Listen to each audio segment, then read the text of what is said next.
Allah, the Beneficent, the Merciful. Welcome to this interesting episode, and I'm particularly excited. For those of you who missed the previous episode, this is another interesting episode on Muslimah Pills. And I am Bushra, she's Habiba, this is Asma, and that is Khadija, for those of you who have been following us prior to this period. So today we are discussing realities of 21st century Muslimah. Who is as excited as I am?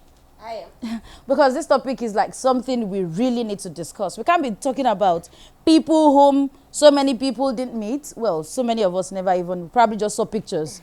Some of us can't even put name to picture when we see these people, right? So now we want to talk about our own. You know, this is like 21st century Muslimah.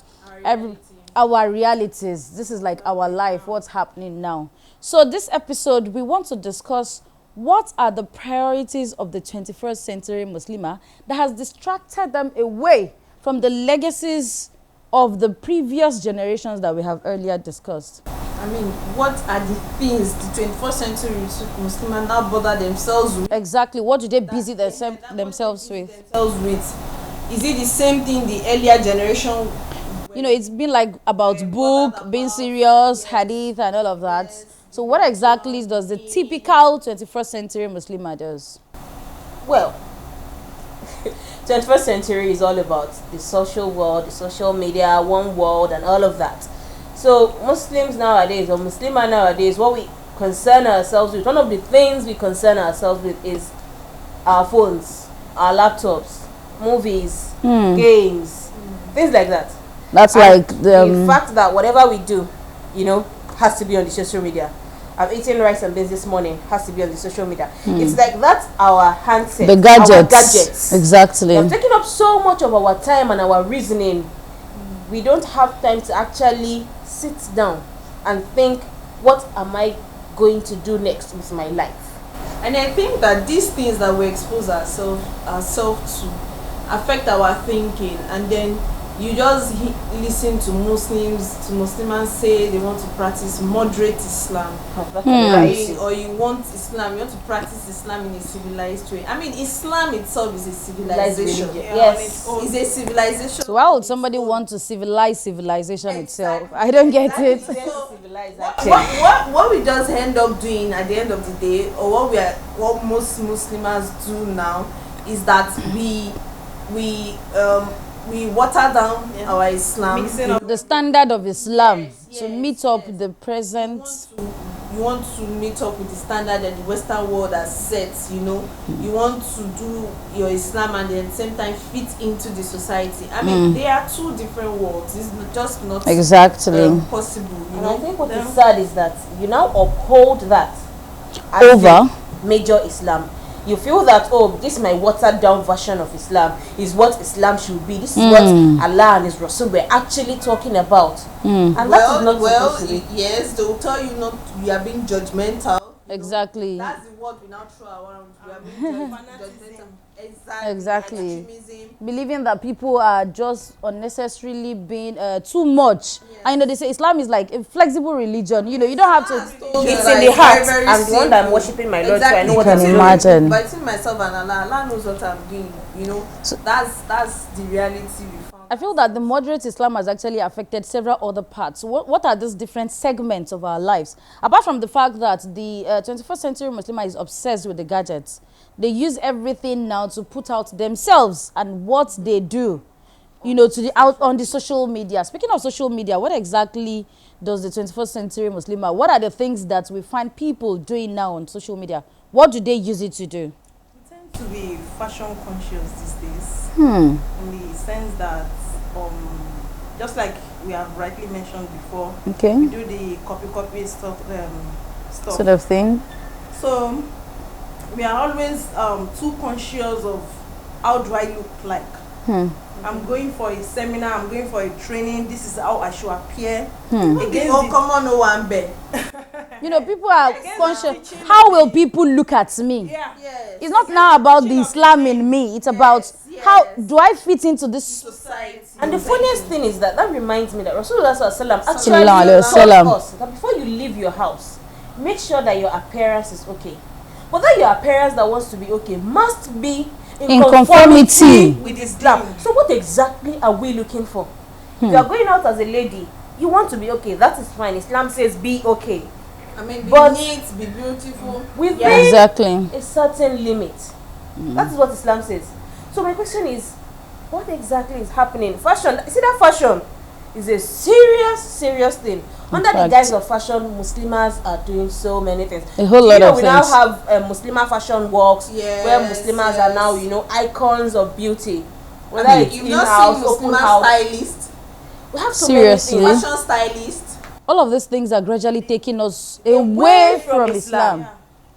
It's so we need to painful actually that I mean, look And at the it. beauty that is meant to be covered and will only reveal, as in your knowledge will only reveal your beauty. your beauty, Not you revealing the beauty. your physical beauty. Yeah. And then people now begin to wonder if there's actually any brain behind the beauty. No, I'm Because sorry. these days we are all If covered you're in makeups and all that. Yeah, if you're obsessed with all of that, I mean, there'll be little For you to little actually time think for you of. to.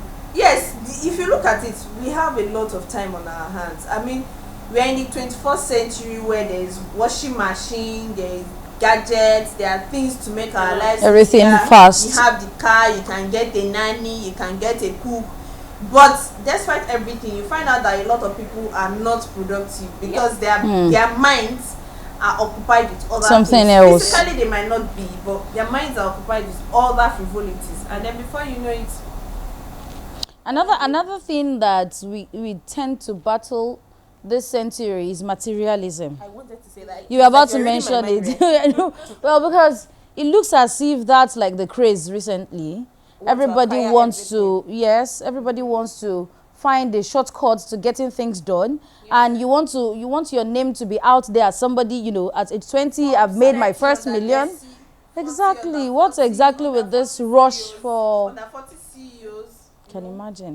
The thing is, for me, while all of this is nice and good, Islam doesn't say sit down. Islam encourages you to be hardworking. In fact, Exactly. laziness is one of the things that is seriously frowned upon in Islam. Seriously. But we must learn to balance things up. We would not say because of the dunya we leave the akhirah alone. We have to balance that, and that is, I think that we miss that a lot. That is one of the things we are really missing, and that's one of the things I think that Muslims we need to look into. We don't say don't get your cars. We don't say don't get things that every other people are doing. You need to get a house and things like that. But your Islam, how is that holding up for you? Are you sacrificing your Islam for the dunya? If you are doing that, then that is wrong. Or are you leaving the dunya for the akhirah? That is also wrong. You have to look for a way to balance it. I think Because one we are other people of sad balanced scenario nation. that we have is that you find out that okay, some Muslims have had to compromise, to get to the top. And now you've compromised to get to where you are. You probably compromised your hijab, you probably compromised some things, and then you see an upcoming Muslimah. Instead of us to be the ones to help them to do the things we're not able to do, you will not be a reference point, and they'll be like, Alaja Khadija is also there, and then Exactly. Why is your own so big? Why can't you dress like so person? Some people will go ahead. We even tend to be the one castigating. Exactly my point. I actually had a similar experience during my NYSC days. I remember when we had issues with what you appear in and trousers and all of that. And then there was a particular female Muslim, let me put it that way. She's an elderly person. And she's like, are you the first Muslim female who is going to come here? I'm also a Muslim, I pray. So what is your problem? What is so difficult about you appearing in such a manner? And I was really surprised because somebody was about to help me. But she was the one, no, why should she be given the opportunity? It was really painful. State coordinator was a Muslim. I mean, she'll come in black abaya, as a black turban, black abaya. Wow. And she was one that stood against even the trouser that we wanted to manage to wear. Can imagine. She's one that will lead soldiers into the mosque to come and raid. I mean, so you are at a point, yes, you've had to compromise, because we know that as time goes on, the society has had to what's it called? Move away. Yes, it's from getting Islam. easier. It's getting easier to practice Islam. But okay, fine. Maybe now I had to make some compromise. I mean, in the future, I should be able to help a niqabi you know, That's get an true. opportunity wherever Yes, you it could do is. it. Yes, Exactly. wherever it is that I am. I mean, I think another point I would like to reiterate is that another challenge that we struggle with is the fact that these days, for the few Muslims, I say few because we're still not yet, we're not where we're supposed to be yet. You know, for the few Muslims who have struggled to be in very good positions, top positions, you find out that sometimes they tend to lose their Islam because of the positions they find themselves.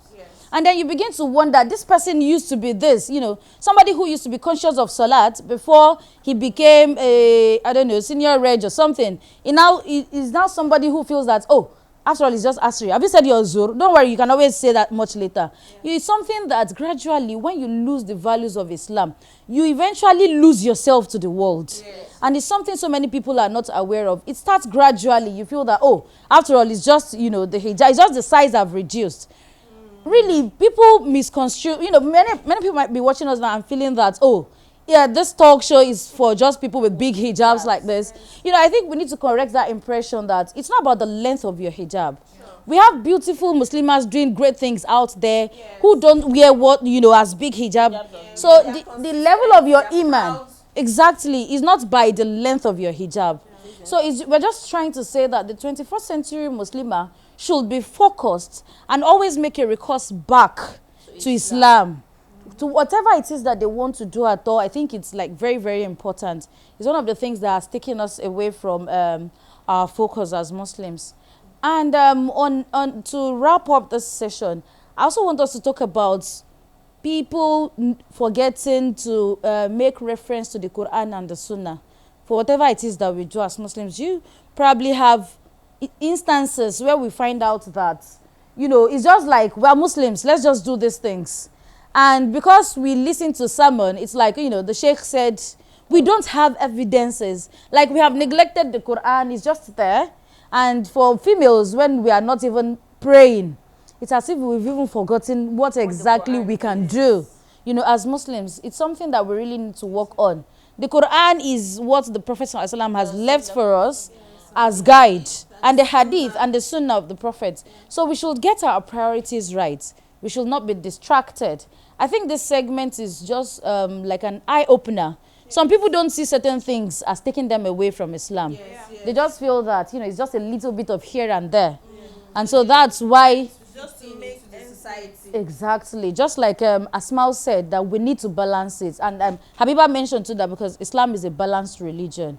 So on this note, I really want one of us to, you know, give the viewers a take-home note, something strong, bringing them from where they were before the, you know, watch this segment to where we want them to be as 21st century Muslims. Asma, what do you think?